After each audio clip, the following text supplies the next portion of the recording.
It is Friday, September 23rd. Let's talk PlayStation. Hello everyone, welcome back. It's been another fairly busy week. A lot going on, not just in the world of PlayStation, but even outside of it. Leaks, rumors, controversy, the whole nine yards. We've got it all. So, as always, let's start with our PS Plus reminder. The September PS Plus Essential Games are still live. Make sure you claim those before they go away. You've still got a few weeks left on that one. And then for PS Plus Extra and Premium, those games are now live on PSN.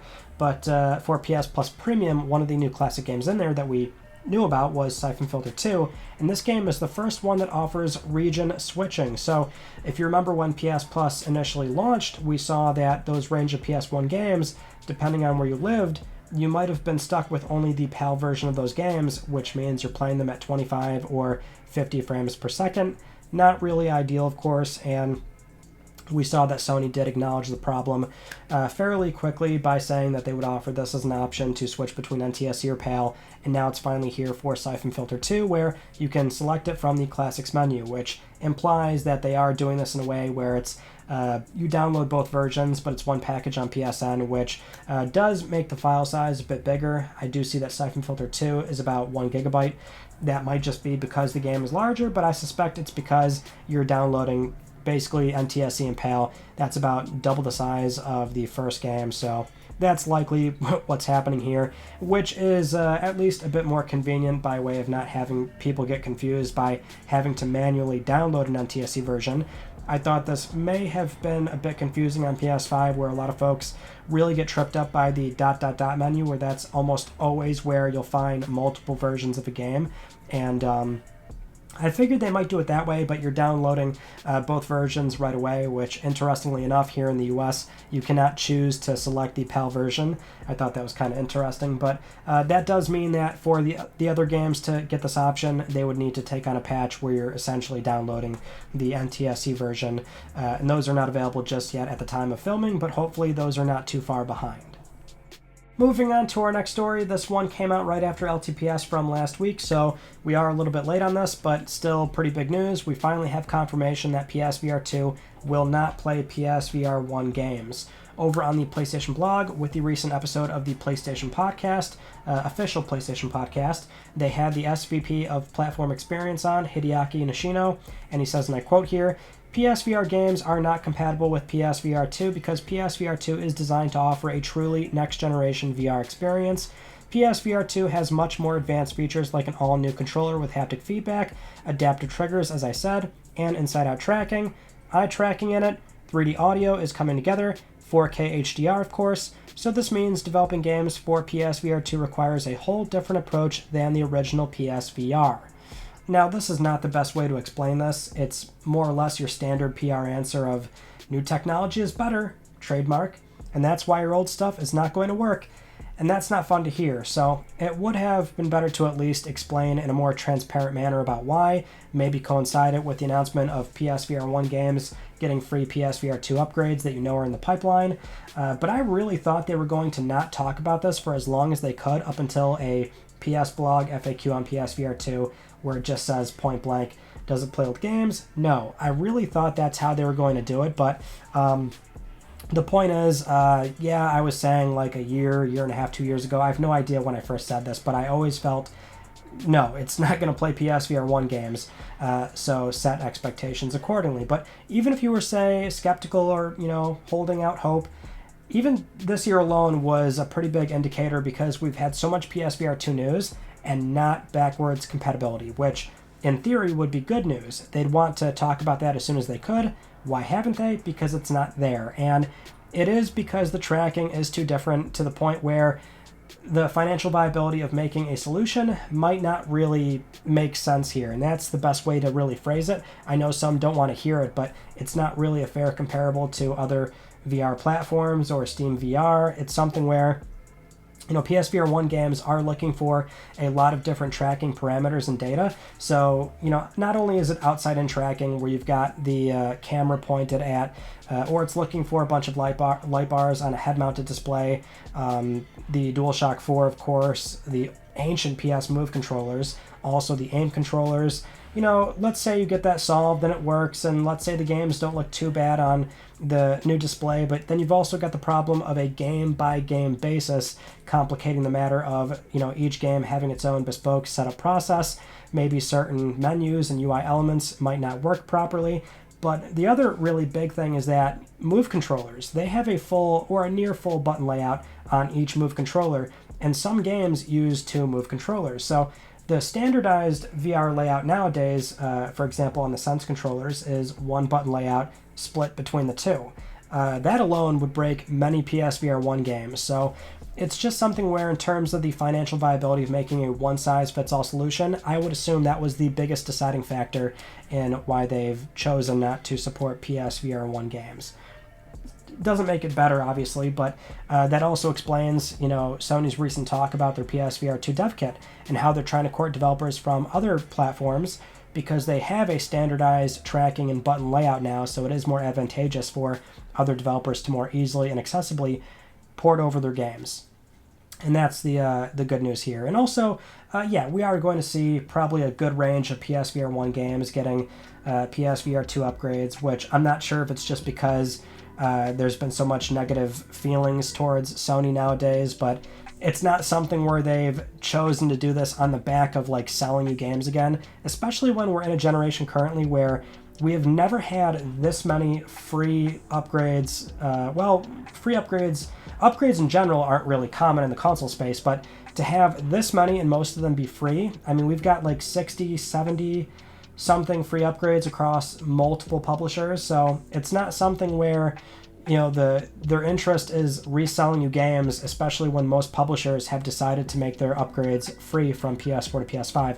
I imagine it will be the same thing with PSVR 2, so there might be some that decide to charge a small fee, or maybe a full separate game version, which would suck, but that would be on the publisher. It's a decision on a case-by-case basis. We know Sony's stance, at least for 2D PS4, PS5 games, is that nowadays it's a $10 fee. So if they bring over Astro, I assume it will be $10, but just bear in mind that it's likely not on the back of them selling you games again, especially when we have so much evidence of mostly free upgrades. So I do suspect many PSVR 1 games will be brought over, but that was our pretty big bad news for this week. Moving on to our next story, it looks like we won't have to wait too long for our next look at Final Fantasy XVI, which, by the way, for that game in particular, even if you don't care about it, it's something where you should still pay attention, because so far the first and second trailer were at a PlayStation showcase and a state of play, so there's a very good realistic shot that the third trailer shows up during some kind of Sony event. So recently during TGS, during a Final Fantasy XIV live stream, the producer, Nacho Yoshida, had mentioned, or he was asked about Final Fantasy XVI, when we're going to get more info, and he responded by saying, and I quote here, "I haven't gotten a chance to talk to the marketing or public relations team at all, so I'm not sure how much I'm allowed to say, but I think we'll probably be able to release the next trailer next month or so, and after that, I hope to be able to give a rough idea of when it will be released." So October might be a very good realistic shot, or at the very minimum before the end of this year. Granted, he did say prior that around fall is when we'll get more info and another trailer for that game. So it's just that, looking at what we've seen so far, it's such a high profile game that Sony may very well want to only talk about this game when they are ready to have some kind of live stream, right? So not a guarantee, but at the very least, we are getting fairly close to what might be more info about this game, and possibly a lot more, which, even during that last state of play, it's like, I think there's more before the year closes out. There's still plenty of things that Sony can talk about, this game included. Now, while we're talking about Japanese role-playing games, this was a very interesting story that popped out of TGS this year.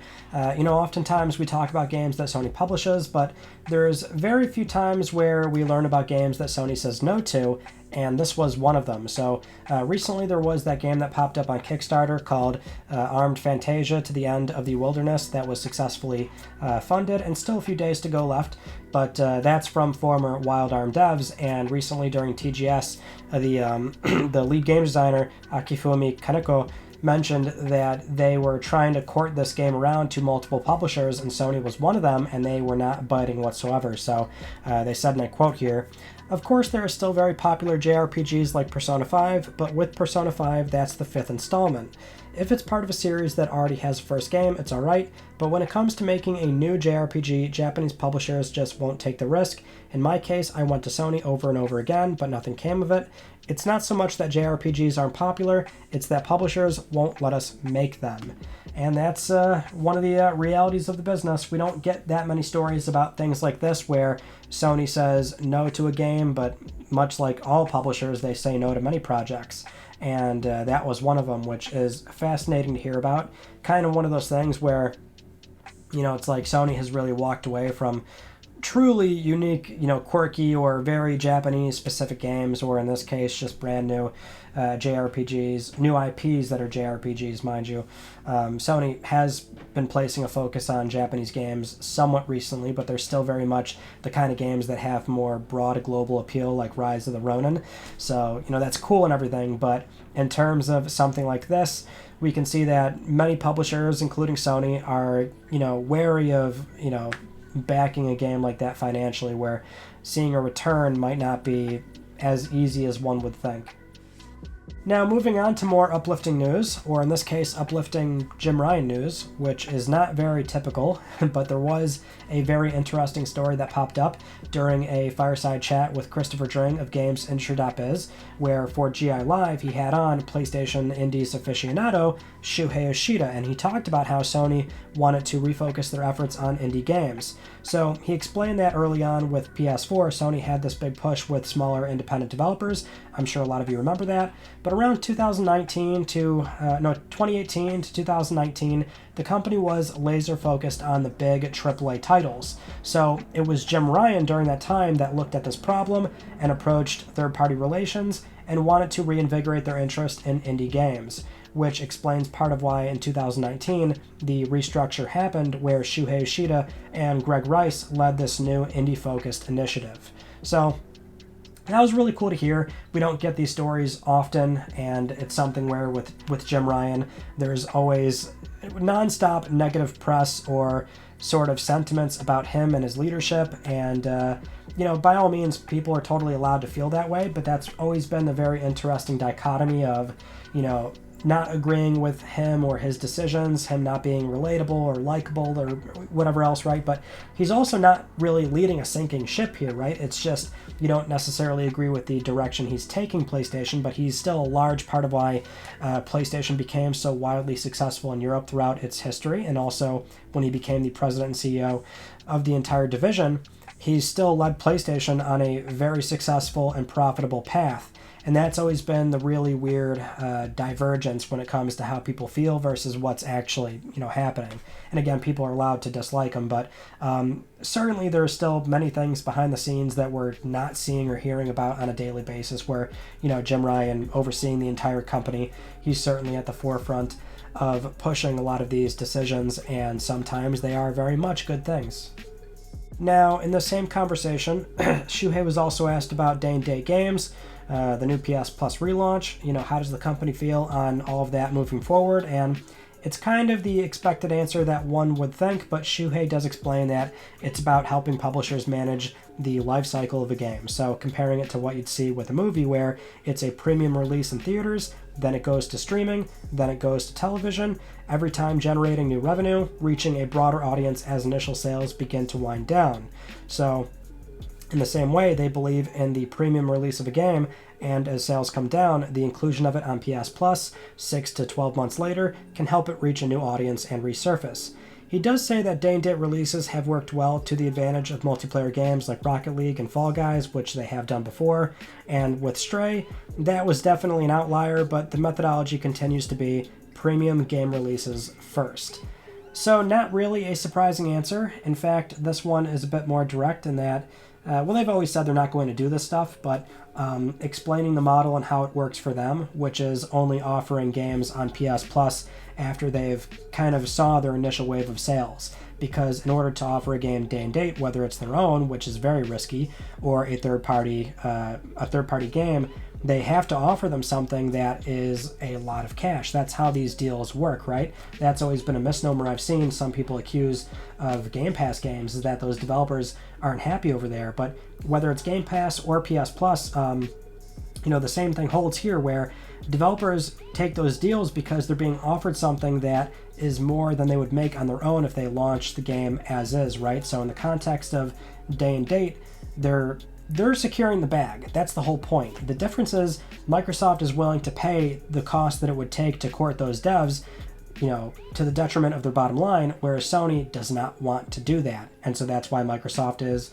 loss leading and going for growing that subscriber base to a large enough amount to eventually someday not have to loss lead. That's the entire point, right? Sony does not want to do that. They're firmly in the camp of staying profitable, and that's more or less what they're getting at here. There's certainly that long-term meta commentary of what will happen when eventually Microsoft wants those numbers to work for them. So whether it's raising the price of Game Pass or lowering the budget of all those first-party studios, which may in turn lead to studio closures or games coming out in an unsavory way. That's always the accusation. It doesn't guarantee, there's no guarantee that's going to happen.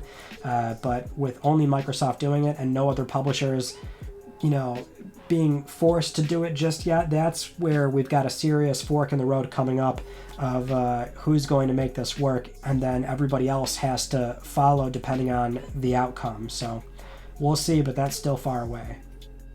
Now let's move on to a wild update from last week, where we talked about that new Twitter account at The Real Insider, and we had mentioned how it seems there's another Twitter account that popped up that has very reliable info, kind of like the Snitch, where either it's YouTube backend info, or maybe they're breaking NDAs. And yeah, it was actually that second one. So we'll kind of run through this quick, but basically Dan Allen Gaming, another YouTuber, was The Real Insider. He sent a tweet from his main account by accident instead of The Real Insider account during a thread exchange.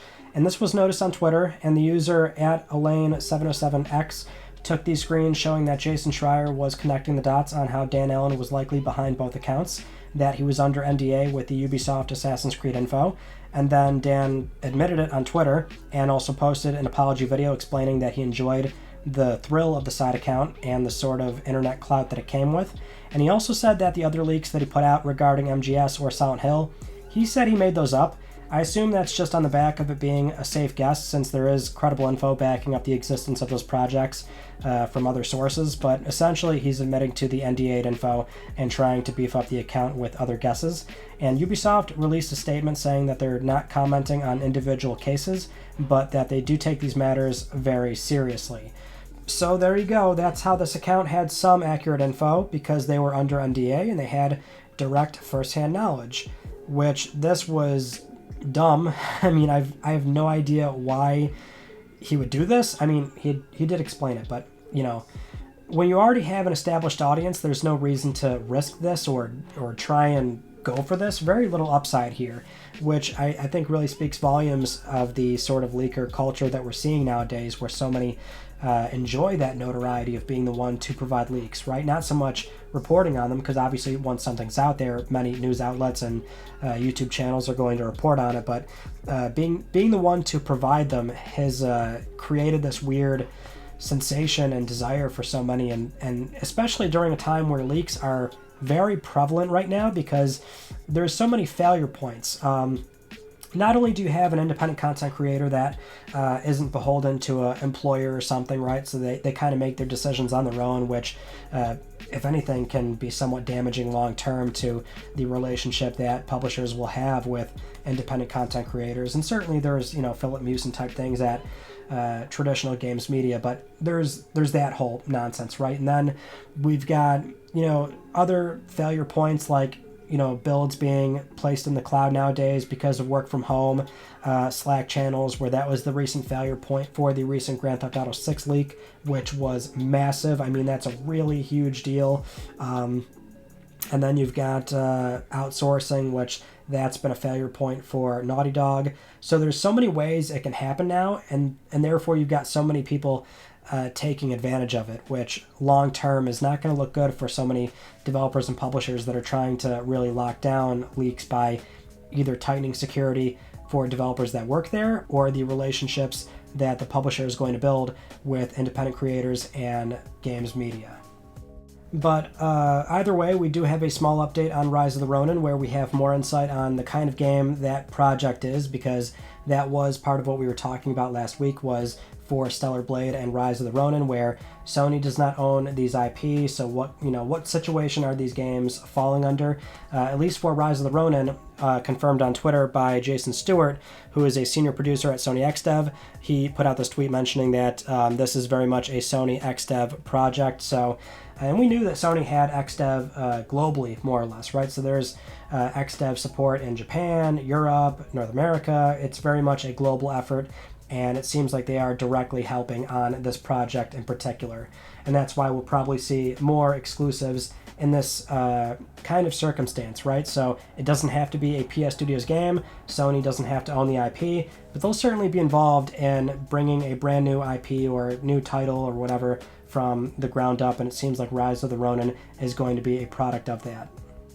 But anyway, moving on to another big news story from this past week. Once again, the freelance reporter and writer Tom Henderson, now writing for a new website called InsiderGaming.com, mentioned he has sources familiar with Sony's plans that have outlined a new PS5 model coming with a new chassis redesign targeting a September 2023 release. This console would feature a detachable disk drive that is connected via an extra USB-C port on the back, and the detachable drive is apparently made in such a way where once it's connected, it doesn't look like an external device and it won't break the aesthetic design of the console. Sony intends to offer this machine as a bundle, so you'd have the option to buy a PS5 without the disk drive, or you could buy one where the disk drive is included. And if you were to opt for one without the drive, you would have the option to buy it separately sometime later, or even replace a broken drive if that were the case. And then hardware-wise, they are the same. This is not a PS5 Pro model, just that the actual design is expected to see a change and be potentially smaller. So more or less, this appears to be our standard Year 3 slim PlayStation that Sony likes to do, which we can see how they're getting there anyway with that recent model revision where they've been able to shrink the motherboard size. And the report also mentions that Sony's looking to manufacture 18.5 million units of this new console in fiscal year 2023, and only 12 million of the current model. Now, just bear in mind, we're only in Sony's second quarter of fiscal year 2022, so fiscal year 2023 would run from April 1st, 2023 to March 31st, 2024, and that's why they would expect to move nearly 30 million PS5s in that time frame, which is far away from right now, but that would be a peak year for the console.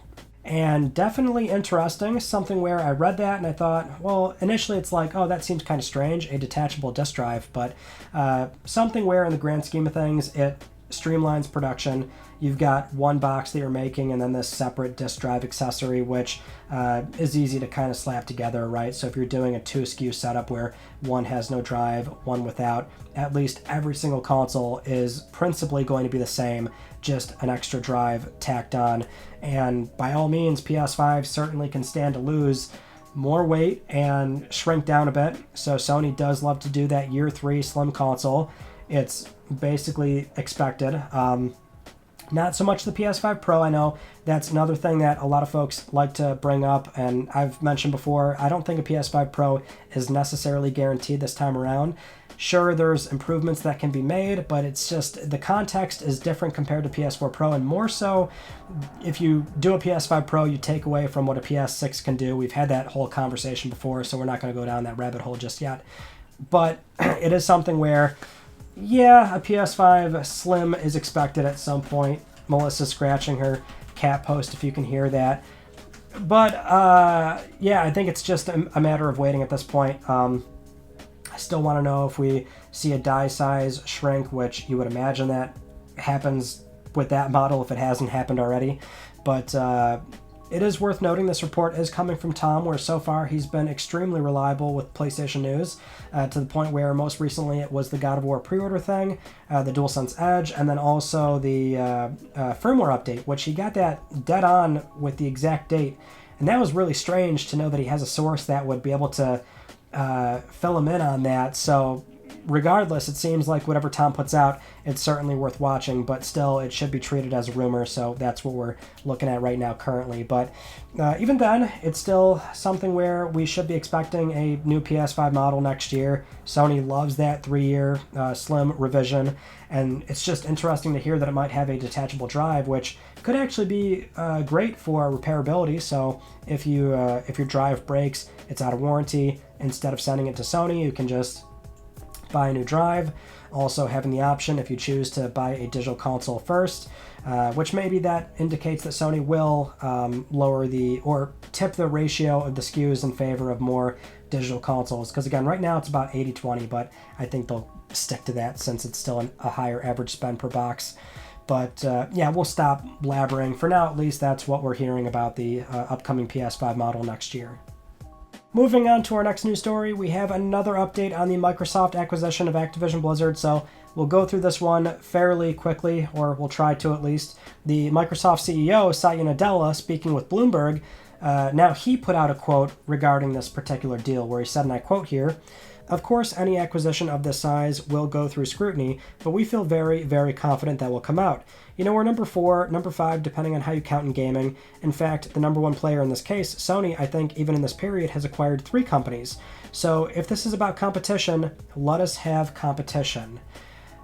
So basically, it's a lot of the same stuff we've said before. Not going to spend too much time here, but it's very much, I don't see how they're not going to close on this deal. They do have a lot of leverage and talking points to make to get the deal to close, so there is going to be scrutiny because it is such a massive deal to begin with, but it's likely going to close. It's just that Sony is, in this moment, certainly going to do what they can to try to either block the deal or, more than likely, at least work out a very beneficial set of terms where they can ensure a lot of those popular multi-platform games, including Call of Duty, stays on their console. And I wish it wasn't so one-sided with very much the platform bias, and if you're an Xbox fan, you feel a certain way, but it is very much a lot of false equivalencies being put out there, and this is the epitome of that, because this is not even remotely close to what Sony has done, or what they even could do, which they kind of can't in this case because of how big this deal actually is.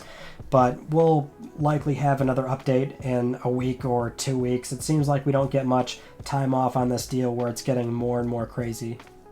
Next up, do you remember the PS5 dev kit and how weird and unusual it looked, and how we had leaks prior to PS5 coming out, and there was a lot of talk about how, hey, it's a dev kit, that's not the real thing, and it's not going to look like that, this, that, and the other, and we never really had a good look at the console. We've always had, up until now, high-resolution pictures, but recently the YouTube channel Macho Nacho Productions, they got a brand new PS5 dev kit, and they put this thing on their channel full blast in a video. So I thought this was totally worth calling out. If you want to, hello Melissa, if you want to check it out, I'll leave that link down below. I don't think Sony will really do anything in terms of maybe striking the video down or anything, but certainly I thought it was really cool. If you've been following PS5 news for a long time, then you remember that unusual looking dev kit, and seeing it up close I thought was pretty fascinating, so you can go check it out over on his channel. Moving on to our next news story, the former Sony Computer Entertainment America president and CEO, and also former chairman of Worldwide Studios, Shawn Layden, he finally has a new gig. He's been, as far as I know, he's not talking about it obviously, but he's been on sabbatical since he left PlayStation, and he's finally got a new gig where he confirmed over on Twitter. Some people spotted this beforehand, but he mentioned on Twitter, "Looks like LinkedIn left the species wall and the news is here. Nevertheless, quick update to say I've joined Tencent as a strategic advisor and I'm excited to be working with them as interactive entertainment drives technology and innovation." It was only a matter of time until somebody picked up Shawn, because he is invaluable talent in this industry, being with PlayStation since the very beginning. Even prior, he was with Sony and then moved to PlayStation. So he's a wealth of knowledge, and good to see him finally doing something. And Tencent is obviously serious about what they've been doing lately, if their acquisitions weren't any indication, now picking up somebody like Shawn. But again, it was inevitable that Shawn would find some sort of new role, and I would love to someday get the story on why Shawn left Sony and how it appeared so abrupt. We don't have that story now, but either way, congrats to Shawn on the new role. Now, with all that said, it is time for Let's Talk Plus, the weekly Let's Talk PlayStation giveaway where one of you can win a $10 PSN code. I would like to congratulate this viewer right here. I'll be contacting you very soon via email or Twitter, and if you would like to win a $10 PSN code, it's very easy. You can follow the link down below. Supporting this channel a number of ways can gain you an entry, and I'll announce the winner next week because I'm trying to help pay for your games. Those are all the stories that I wanted to talk about you all from this past week, and our Tuesday video was looking at cross-gen PS4 games. How long are they going to stick around? Because it seems like we've got more than what we normally see. Why is that? So go check out that overview, conversation, and analysis. And then as always, another upload on Tuesday, but until then, that is it. So that concludes this week's episode of Let's Talk PlayStation. I'm Ryan Benecki. Thank you all so much for talking with me, and I will see you all next Friday.